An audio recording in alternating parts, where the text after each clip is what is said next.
guys, it's me, Will, again, and I'm out here checking out some of the wild edibles that grow here in Kentucky. Some are native and some are invasive. Up here, I actually found a pretty incredible plant right here. So see this one? This is called jewelweed, and usually it grows next to poison ivy, usually in the same proximity. I think this is actually ivy right here. This might be Virginia creeper, but definitely looks like ivy to me. So I'm allergic to ivy. Look at this. That will definitely break me out. See the little stuff coming out of it, the juices? That will make you itch and burn for days. So, but what jewelweed does, it actually has oils in it. You can crush it up. See the gelatin? It kind of looks like aloe vera in there. And if you know that you got into poison ivy, or you're gonna be out in the wilderness messing around where poison ivy is, because a lot of people are allergic to it, you can just get this jewelweed and rub it on you, and it will prevent that from happening. As long as you get this plant on you, before the poison ivy starts blistering you up, and then I put it on there afterwards. It does lighten up the symptoms, but it does not take it away. So if you put it on there before you break out, then you're in the clear. But the main reason that I come to this location was to look for kudzu, which this right here is kudzu. This is the vine that took over the south. It is a invasive plant. We do not like it here. A lot of people feed their livestock alfalfa. This actually has a higher protein than alfalfa. I think it ranges in the 21 to 25%, and alfalfa's 15 to 18. I'm not 100% on those numbers, but I know that it is significantly greater than alfalfa, and it is a very good substitute for alfalfa for your livestock and keeping them fat in the wintertime. But the main reason that I'm over here checking out this kudzu, which does have medicinal use as well. It's good for cardiovascular issues, diabetes, and what is it, bub? Fix the chain on the bike? Yeah. Yeah, give me a minute. I'll come over there and get it. Okay. So it is good for cardiovascular issues, diabetes, alcoholism. The main reason that I want to dig some of this up, and I won't be doing it today, I just want to show you guys. So essentially the whole plant is edible. You can eat the young shoots, the leaves, the roots. The roots are huge. They're ginormous. They look like a giant potato. They're really high in starches. So something that I want to try out is digging up the kudzu root, fermenting it, and turning it into an alcohol, a high content alcohol, and putting it in my lamps or my tiki torches, maybe with some citronelle to repel mosquitoes, to use as an option for lighting out on the homestead. So here in a minute I'm going to dig up some of these roots and show you what they look like. Pretty excited to get on that. So we're just going to find where one of these bigger ones connects into the ground. Here's one right here. We're going to check it out. And look, the root is right there. That's amazing. It's right on the top. Break it off right there. Oh, this is a big one. And it should look like a big old sweet potato or something. And I don't know if this ground is hard. There's a lot of limestone right here in eastern Kentucky. But we're going to see how much of this root we can get up anyway. Oh yeah, now we're getting down to softer soil.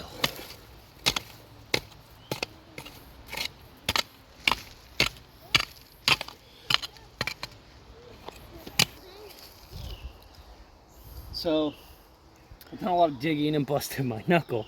I did get up that root. It was actually little, but as I was scaling this, I found this one growing on top. It's more easily accessible. Will you grab my knife out of my pocket, please? Wife. Thank you. All right. But this is a kudzu root.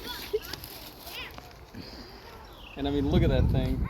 They're just so massive. You wouldn't think the root would look like this. But you can peel this outer skin off, and it's high in starch, and you could put it in soups and stews, and you could eat it essentially just like a potato. Here's the one that I really worked for, and it's crazy how you work for the little ones and the big ones just grow across the surface. But this is what I wanted to, this very careful. This is what I wanted to show you guys though, and I'm gonna go check out a couple more plants today and bring the children on a little adventure, and we'll be getting up with you guys momentarily. Okay. And what's wrong with your bike? There's two. Yeah. Actually, there's one. Well, what is it? That. I don't even know you got that stuck in there.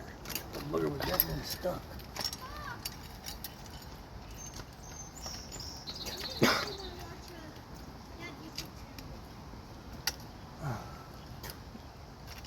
Better start on the little one.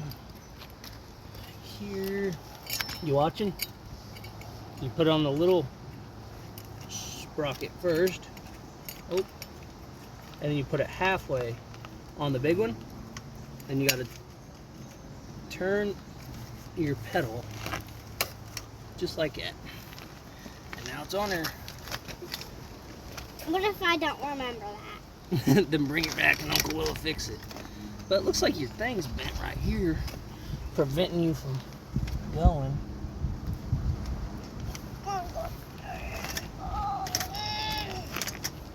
Oh, I see your issue. I don't even know how it got like that.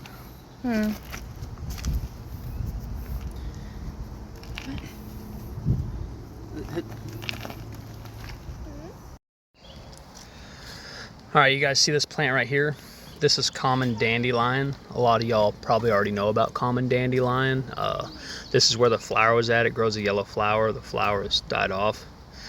After the flower dies, it turns into those little, looks like a little poofy pom-poms that you could blow and make wishes with. It's an edible and a medicinal plant. It's good for your heart. It's good for blood flow. It's good for your digestive tract. It's good for regulating diabetes. There's a plethora of different uses that you can administer this plant for. You can eat the root, the leaves, the flowers. It's a bitter. That's why it's good for your digestive tract. It activates enzyme in your saliva that helps digestion. So, and right over here next to it, we have a broadleaf plantain growing. This is good for like putting on bug bites, snake bites. It helps to prevent the decaying of your flesh, you know, or getting infection. You know, you can put this on an injury as a wrap, and it helps to keep that clean so that it can heal up. And it's a really incredible plant as well. I'm gonna look for some purple dead nettle. It's another medicinal plant that grows here. They also have red clover that grows here. It's really good for helping the fight against cancer. And I'll try to find some of those and be showing you those in the same video here too. So, well, we're out here on the creek, and we found another incredible plant right here. We're out here with Miss JoJo today. We're out here to educate people on some of these plants. There's so many awesome plants that grow here. We love this time of year. But do you know what this is, JoJo? Yep, fleabane. And do you know what it's good for? No. Okay, this is a very important plant to the ecosystem. This is a wonderful pollinator.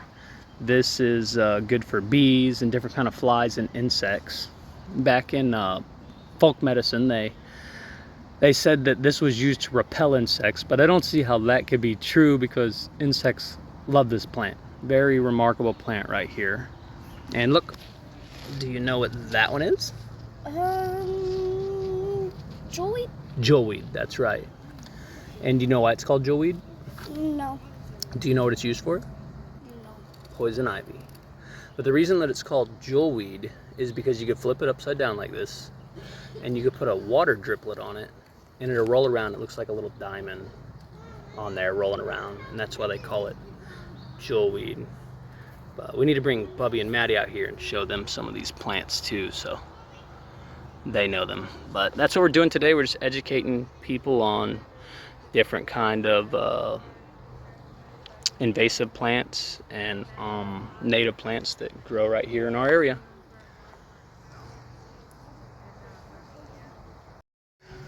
And we're here with Bubby, and we found another incredible plant. Do you know what this is, Bubby? Yes. What is it?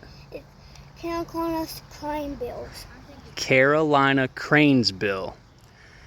That's what it is. And what is it good for? Diarrhea and sore throats. Yep, diarrhea and sore throats. Can you eat it? Yes, with salad. Yep, And you it could. gives colors. Yep. And what else? I don't know what else. Color and flavor to your salads. Do other animals eat it?